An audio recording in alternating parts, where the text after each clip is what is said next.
What's up, guys? Jeremy here from Noobs Down Under to bring you the second installment of this segment where I talk about what mattered to me in gaming news this week.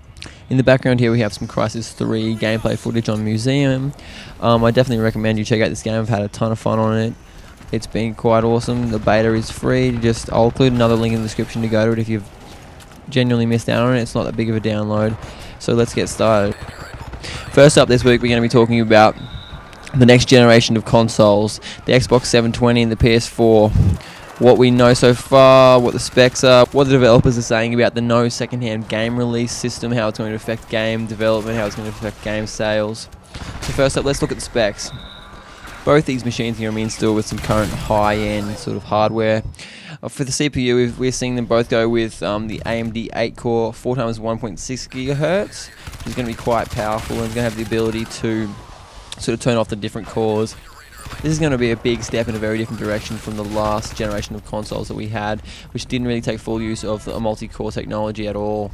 Now we know that the GPU that's going to be used in the Xbox 720 is going to be around 800 MHz and is going to have, but we don't know the GPU memory.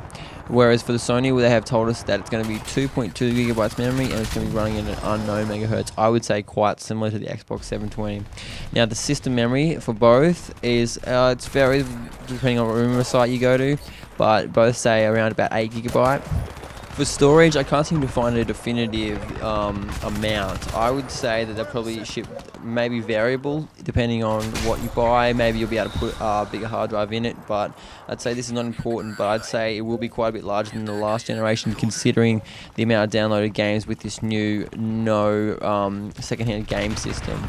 Also, both of the consoles will ship with Blu-ray, which is great for living room use, so it would be very good to see this. Keep in mind though that these are only dev kit specs and they are very subject to change. I do know one person said somewhere that before the Xbox 360 came out, the dev kit did change before it came out. So these specs are definitely not final, but I'd say they give a rough idea of what it's going to be like. So now these new console systems are going to mean a few things for gaming and game development. The main change is going to be the 8-core hardware, which means that the game developers will be able to develop things that are optimized for 8 cores.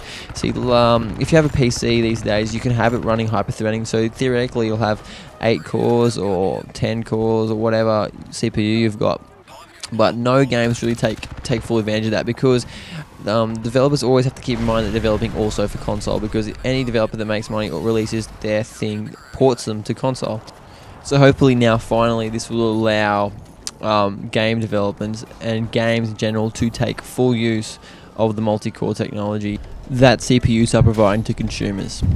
Next up I want to talk about the confirmation that all games will need a code. You won't be able to resell your games, a second-hand person won't be able to play your games, and what this means for the market. A lot of people will say that this is going to ruin it. Everyone's going to have a lot of money and they're going to have to buy the games new.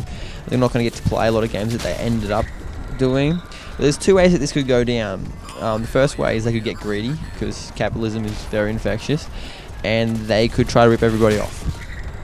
The second way this could go down is very good, and it's a better design than going to third-party shops such as EV Games or Game Traders in Australia and giving them money for reselling your games. Is that if you've been on PC, you'll know that Steam works excellently.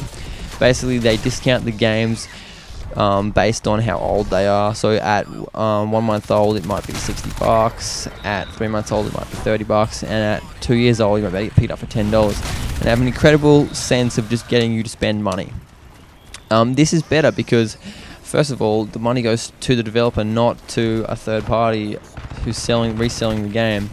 And it also means that you get new games and you don't have to worry about it. You can build a huge game library and you get to keep the game forever. So if they do it right, this could be an excellent system. But if they do it wrong, this could head downhill. And don't forget to check out the link in the description to those source articles that I got it from if you want to find out more about what's happening in the game console world. Just want to talk briefly in follow-up to my last week's episode about the DayZ standalone, because in the last week the developers came out with a live blog on Monday where they played the game for about 15 minutes and they showed off some of the new clothing system and how the loot will spawn inside the houses and be dispersed more naturally. So go to the link in the description to check that out.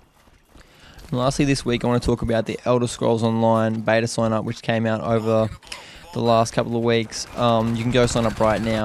Also, here's a little clip from the cinematic that was released at the same time.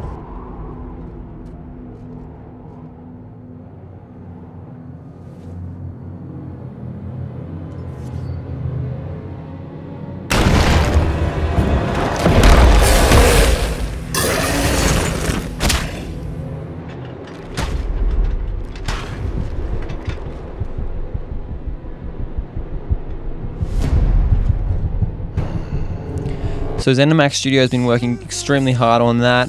I think that trailer went for over 5 minutes. Check out the link in the description for the full version. I also found a post that talked about some of the details of the things that we know definitively about the Elder Scrolls Online. They're quite close-fisted at the moment, but a developer named Sage, who in an interview hinted at a day-night cycle that would have effect on the player, and also that the interface will be very minimal and it will be very based on the left and right click system that we see in Skyrim and other Elder Scrolls games. So we head over to the link in the description to sign up for that. There are a limited amount of places, but it's definitely worth a try anyway. I definitely recommend you check that out. Anyway, I think that's all we have time for this week, guys. Don't forget to drop a like on this video, subscribe, favourite if you really enjoyed. Once again, my name's Jeremy from Noobs Down Under, and this has been my attempt to bring you some entertaining and informative news. If you've got any questions, don't be afraid to just ask them in the comments section below. We'll see you guys next week. You just wanna be a part of it when these fucking dudes make history like the sun goes down, the stars come out, and all that counts is who I am.